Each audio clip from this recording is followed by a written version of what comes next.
Ya, puji Tuhan, Bapak Ibu, saudara-saudara yang kekasih dalam Tuhan.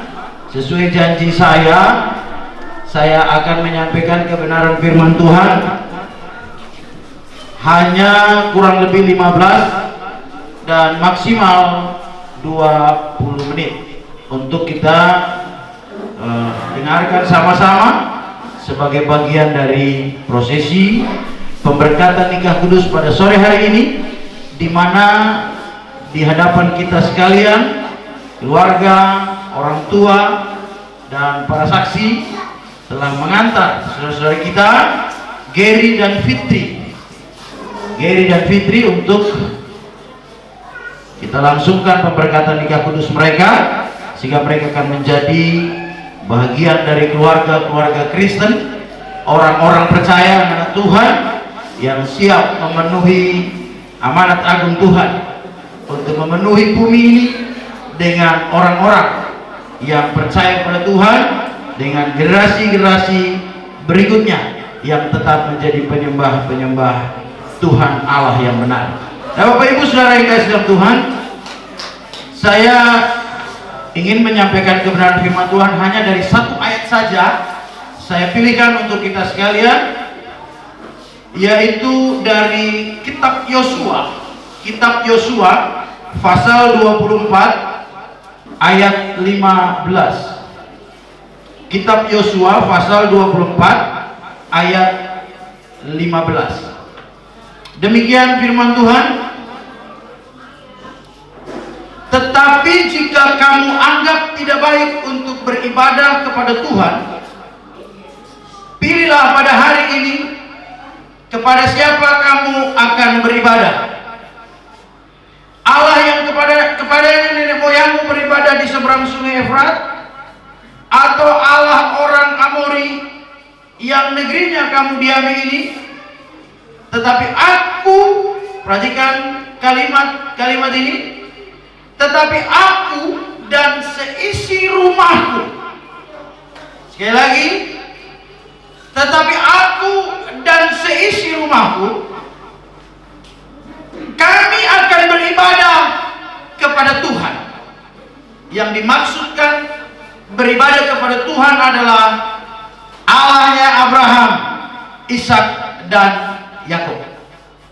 Nah, Bapak Ibu saudara yang dikasihi dalam Tuhan, yang kita baca ini adalah bagian terakhir, bahagian akhir dari kisah perjalanan Yosua, pemimpin bangsa yang menggantikan Musa.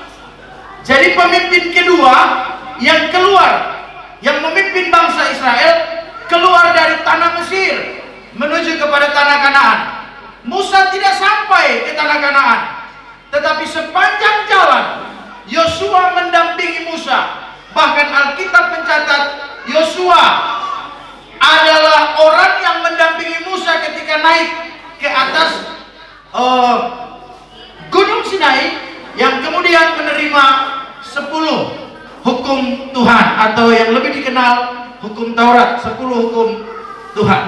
Nah, Bapak Ibu saudara yang kasih dalam Tuhan, dalam perjalanannya Yosua selalu dekat dengan Musa. Dalam perjalanannya Musa selalu memberikan didikan-didikan, ajaran-ajaran yang kuat tertanam di dalam diri Yosua. Semuanya dia terima dengan sempurna, karena memang Tuhan mempersiapkan Yosua untuk melanjutkan kepemimpinan di dalam bangsa Israel masuk kepada tanah Kanaan. Musa hanya sampai di tempat terakhir di mana dia hanya disuruh untuk melihat tanah Kanaan, tapi tidak masuk. Lalu Yosua memimpin bangsa Israel masuk ke tanah Kanaan. Berbagai peperangan dia lalui, menyeberang sungai Yordan, menghadapi bangsa Yeriko dia lalui, kemudian bangsa-bangsa yang lain yang adalah penduduk asli tanah Kanaan.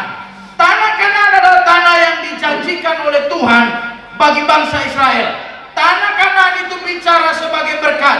Kalau Mesir itu mereka diperbudak, maka Mesir itu bicara sebagai kutuk, maka mereka dibawa keluar dari kutub menuju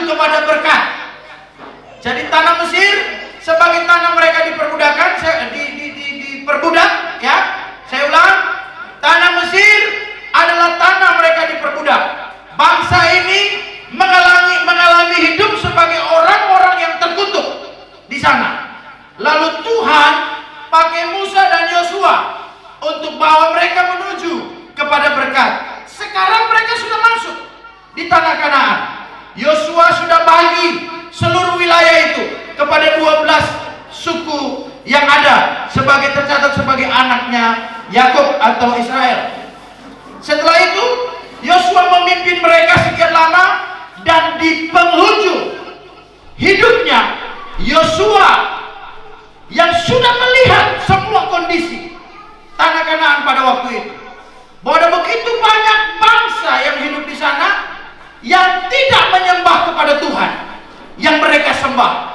Begitu banyak bangsa yang hidup di sana yang hidupnya yang setiap waktu hidupnya menyembah dewa, menyembah Baal, menyembah dewa-dewa bikinan yang bukan Tuhan. Yosua ragu, Yosua takut jangan sampai nanti bangsa ini ikut terpengaruh oleh gaya hidup orang-orang yang tidak mengenal Tuhan ini. Lagi, mereka anak Tuhan dibawa masuk ke tanah di mana bukan milik mereka sebetulnya, tapi dijanjikan oleh Tuhan kepada nenek moyangnya Abraham untuk diberikan kepada mereka. Nah, sekarang mereka sudah ada di sana, tapi suku-suku bangsa yang lebih dahulu mendiami negeri itu begitu banyak dengan gaya hidupnya, pola hidupnya yang bukan penyembah-penyembah Tuhan.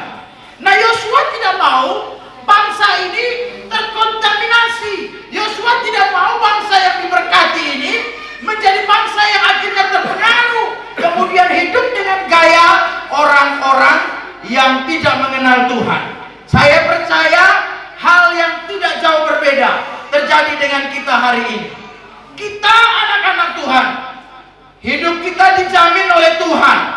Pasti Tuhan akan kasih makan, Tuhan akan kasih minum, Tuhan akan kasih tempat tinggal, Tuhan akan kasih damai dan sejahtera, Tuhan kasih berkat-berkat Tuhan. Akan tetapi Tuhan ingin kita menjadi bangsa yang komit dengan Tuhan. Tuhan ingin kita menjadi manusia-manusia yang komit dengan Tuhan, sebagai orang percaya yang komit dengan Tuhan, sebagai penyembah-penyembah Tuhan yang komit dengan Tuhan.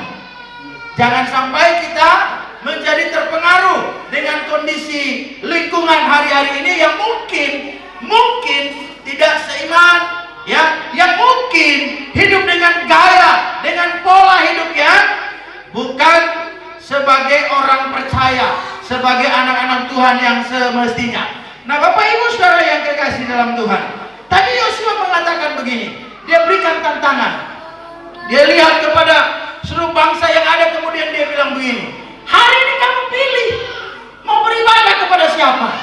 Kamu mau beribadah kepada mereka yang ada di sini, punya dewa, punya Tuhan, silakan.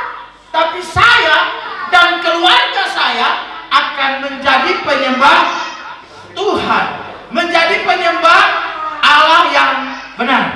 Bapak Ibu Saudara yang dikasih dalam Tuhan, artinya Yosua, ya, satu, ingin, kalau tadi saya dijelasin, ingin supaya bangsa itu satu bangsa secara keseluruhan, menjadi bangsa yang tetap komit dengan Tuhan, percaya kepada Tuhan, menjadi penyembah Tuhan. Tetapi Yosua juga sebagai seorang kepala keluarga, dalam kesibukannya sebagai pemimpin negara, sebagai pemimpin suatu bangsa, dalam kesibukannya ketika itu tidak hanya pemimpin bangsa, tapi juga sebagai pemimpin umat, ya, sebagai pemimpin orang-orang percaya, bangsa yang adalah anak Tuhan. Dalam berbagai kesibukannya, dia tetap berusaha menjadi kepala keluarga yang baik. Dia tetap berusaha menjadi seorang bapak yang baik, seorang suami yang baik. Itu terbukti dalam omongannya tadi, bahwa saya dan keluarga saya akan tetap menjadi penyembah Tuhan, akan tetap menjadi orang-orang yang beribadah kepada Tuhan Allah nenek moyang kita, yaitu Abraham, Ishak dan Yakub. Nah, Bapak Ibu Saudara yang kasih Tuhan, di setiap awal ini pasangan ke-88 saya tumpang tangan dan berkati, ikat mereka menjadi suami istri.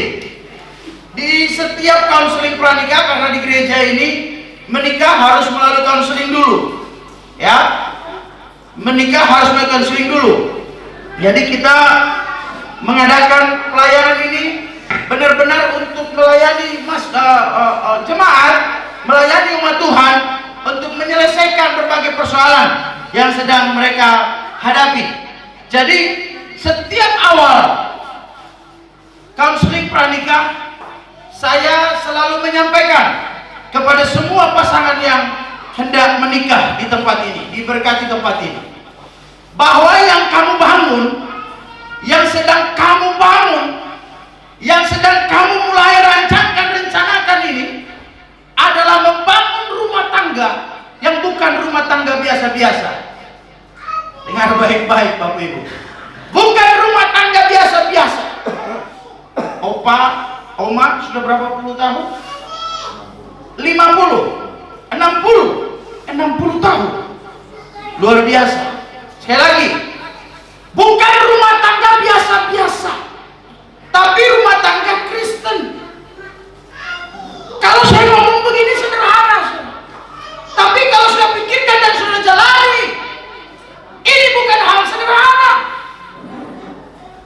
60 tahun maksudnya maksudnya umur pernikahan. Hah?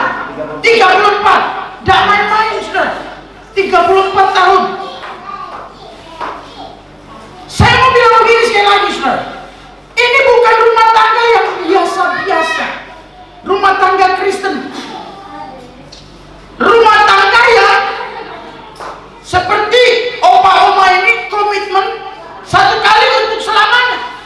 Itu rumah tangga yang benar-benar dalam rencana Tuhan, dalam kehendak Tuhan, dibangun kemudian menjalaninya harus sesuai dengan kehendak Tuhan. Nggak bisa sembarang.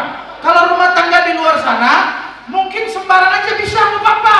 Hari ini nikah, besok bilang bosan, lusa dah selesai, nggak apa-apa.